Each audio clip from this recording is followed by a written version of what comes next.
I am going to discuss now the last part of the part 9, rewarding people. The last two subtopics that I am about to discuss are the employee benefits, pensions and allowance, and managing reward system. So let's discuss first employee benefits, pensions, and allowances. So what is the meaning of employee benefits?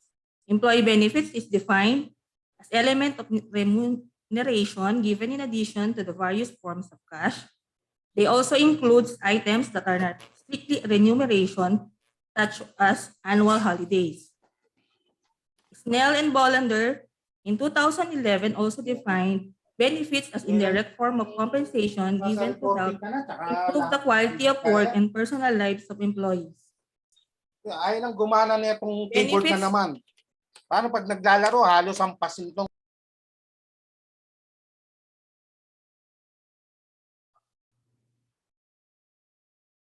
Benefits are given over and above the basic compensation to serve as employers' rewards for belonging to an organization. These are given not based on performance but intended to augment employees' income, especially in cases of sickness, injury, death, or calamity. So ano-ano ba ang mga objectives ng employee benefits? Number 1 is to provide attractive and competitive total remuneration package which both attracts and retains high-quality employees.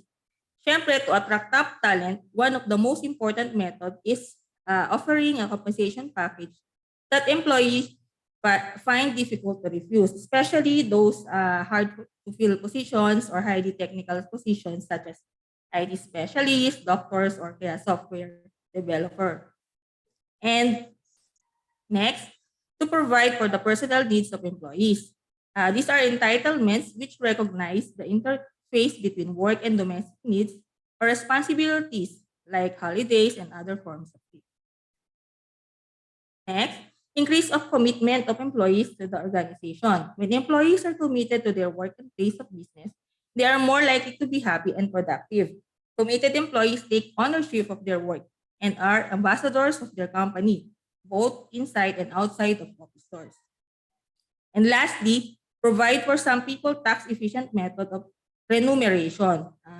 Employers provide benefits that are much less costly than the benefit workers could purchase on their own because of tax exemptions of benefits, which can also serve as incentive for employers to give more benefits.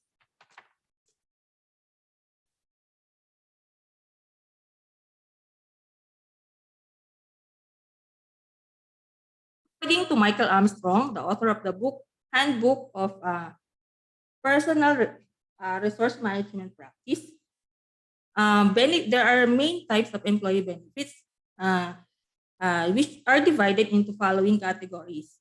The pension scheme, which are generally regarded as the most important employee benefit.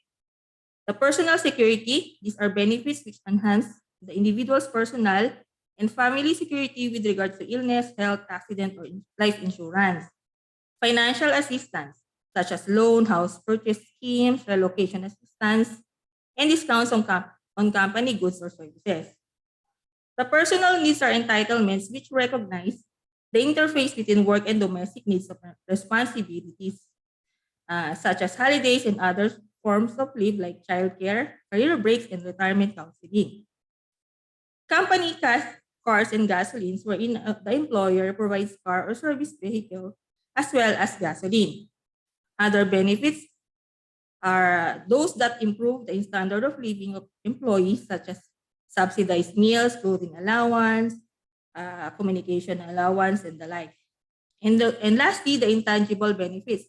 These are the characteristics of the organization which contribute to the quality of working life and make it an attractive and worthwhile place in which to be employed. So what are the tax advantages of benefits? One of the major driving forces behind the growth of employee benefits is a tax advantage, wherein the employers could deduct the cost of benefits as their business expense. The huge effect of taxes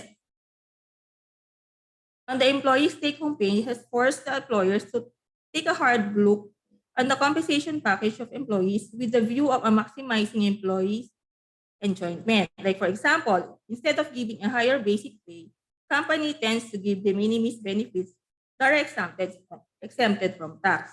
So what are the de minimis benefits? In the Philippine setting, these are benefits given by the company to the employees beside their regular compensation. These benefits are not taxable up to their ceiling or maximum amounts. For example, medical allowance of 1,500 per semester, rice subsidy allowance of 2,000 per month, clothing allowance of 6,000 per year, and a CNA or CBA not exceeding 10,000 per year. There are also other non-taxable benefits. These are benefits that are not taxable if they would not exceed the 90,000 ceiling. For example, the mid-year bonus and the year-end bonus. So in excess of the 90,000, if ever, the benefits will be taxable na po.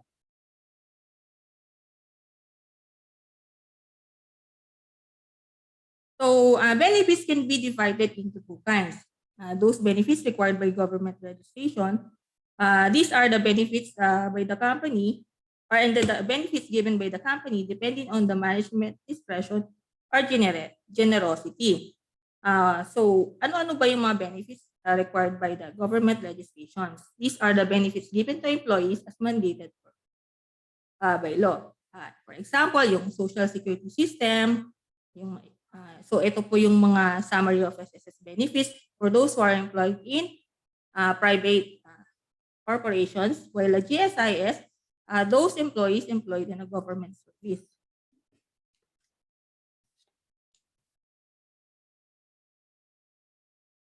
We also have the PhilHealth to provide health insurance coverage and ensure affordable, acceptable,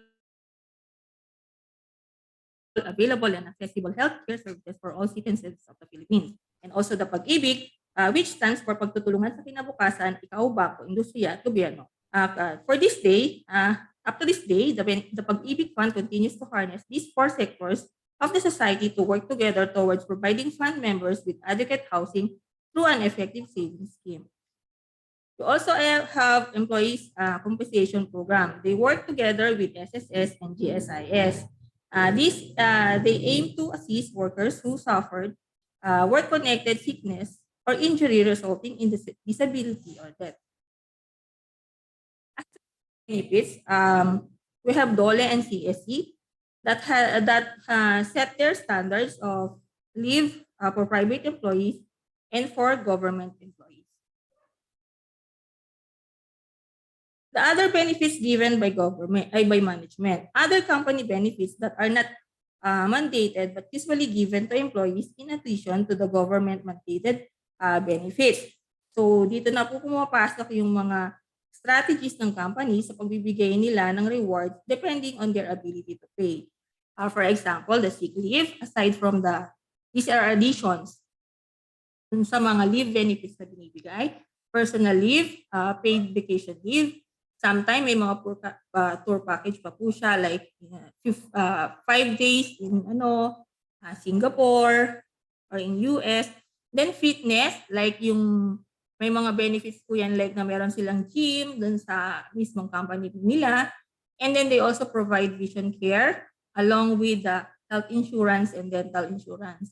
They also provide life insurance and retirement plan to the employees. Other benefits given by management are sign-in bonus, loyalty incentives, housing benefits, car plan, commissions. Yan na nga yung sinabi kanina, tour package, performance incentives, employee of the month reward, and stock options. Yung mga stock options usually binibigay yan sa mga matatagal na sa company. So another is the pension.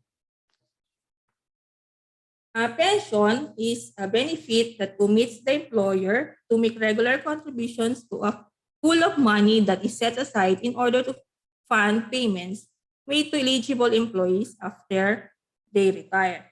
So sa atin, sa mga private companies, they contribute to the social security system. So after retiring and contributing at least 121 contributions, allowed na po sila na ma-receive ng pension every month.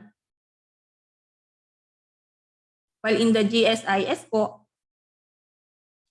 it serves as counterpart of the social insurance program for those who work in the government.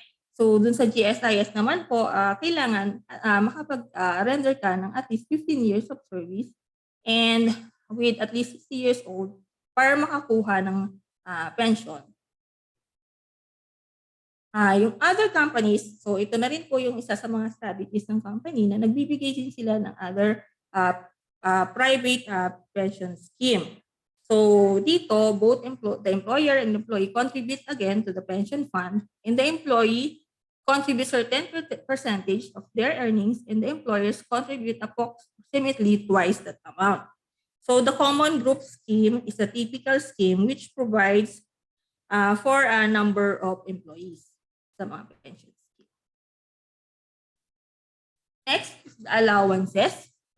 Allowances is a universal benefit awarded to employees in various levels of the organization. So nakadepende po siya then sa kung ano po yung level ng employee sa isang organization. Example, the COLA, the PERA.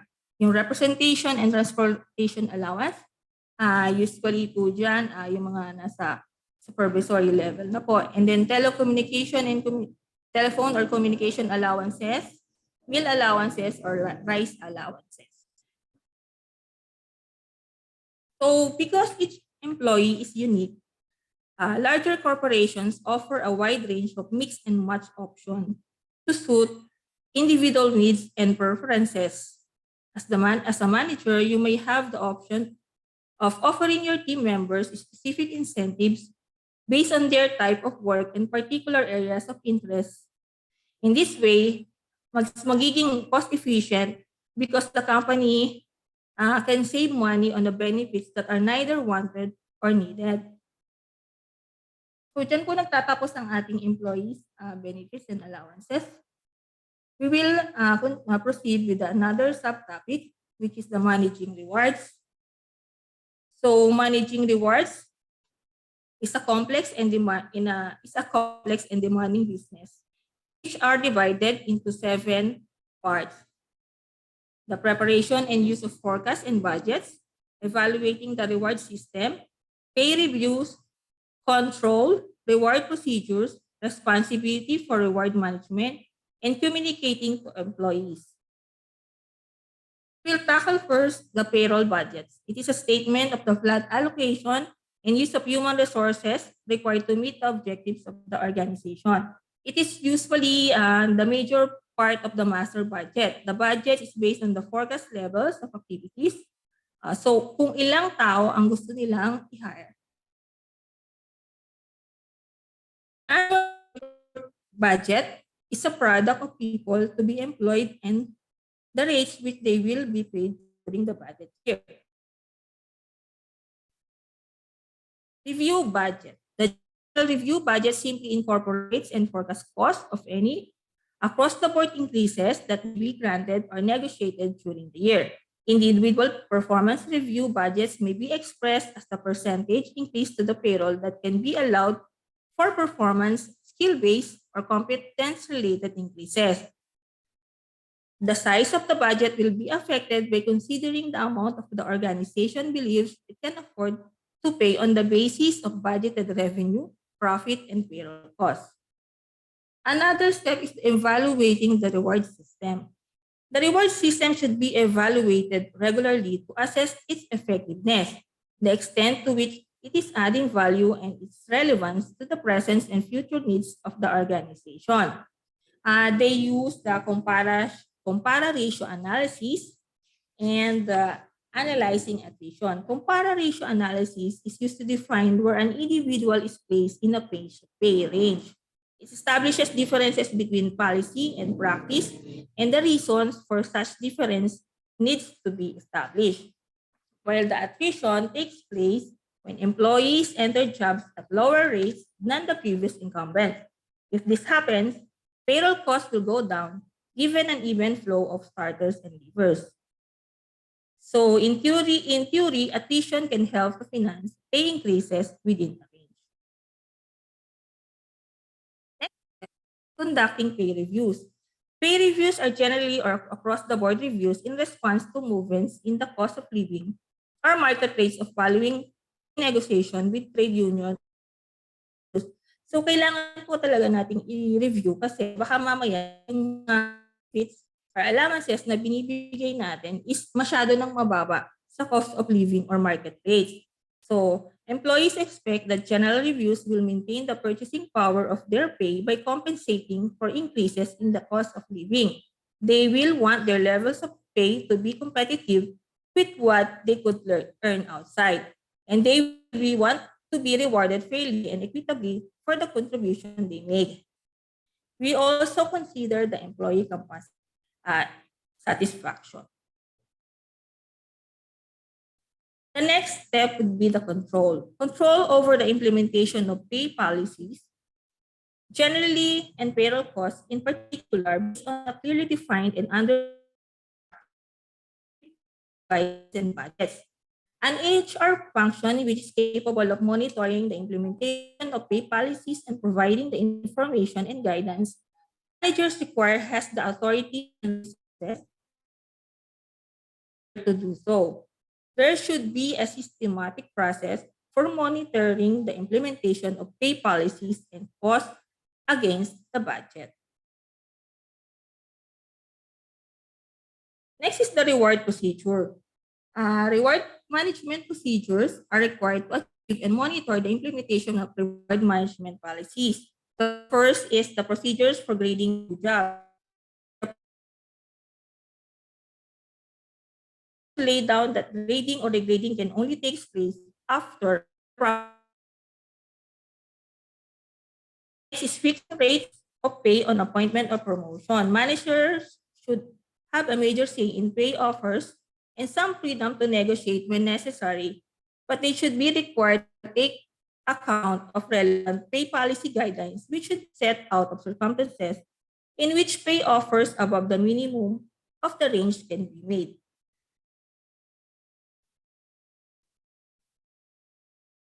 Next step is dealing with anomalies. Next is dealing with anomalies. Within any pay structure, however, carefully monitored and maintained, anomalies will occur and they need to be addressed during the pay reviews. Higher level increases for those who are underpaid and relative to their performance and the time in the job, and lower levels of increase for those who are correspondingly overpaid. So ito nga yung sinasabi sa seminar kanina, yung iba, mando lang ng mando or taga-tanawan lang. So yun pa yung mas malaki yung kita kaysa dun sa mga nagtatrabaho talaga ng totoo. So yun po, ina-assess nila. Responsibility of the rewards.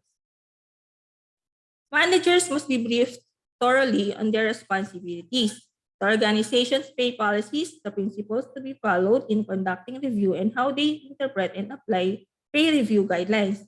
Managers should be given training, guidance, and help they need to ensure that they are capable of exercising their powers. This also includes the inconsistency between managers' decision. Kasi sometimes yung mga managers, meron silang so yun po, dapat research has shown that many managers tend not to differentiate between the performance of individual of their staff. So kailangan po silang i-guide. Next step would be communicating to employees. So lahat ng mga rewards natin, kailangan na communicate ng maayos sa mga employees. Communicate messages to employees about the beliefs of the organization and what is felt to be important.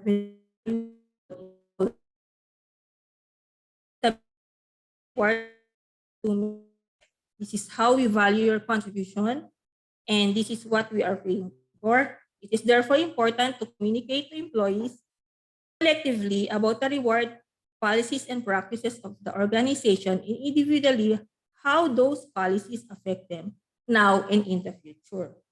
So we should brief them about the reward policies, the pay structure, the benefit structure, the methods of grading jobs, the pay progression, the pay for performance scheme, pay for skill or competence, performance management, and rewards and development initiatives. So before I end with my report, let me share this quote of Bob Anderson. There is nothing so rewarding as to make people realize that they are worthwhile in this world. So it is also believed that aside from the monetary benefit that they will get from these rewards, effective employee rewards can also reduce stress, improve sleep, and even increase metabolism. And that ends our report. Thank you for listening.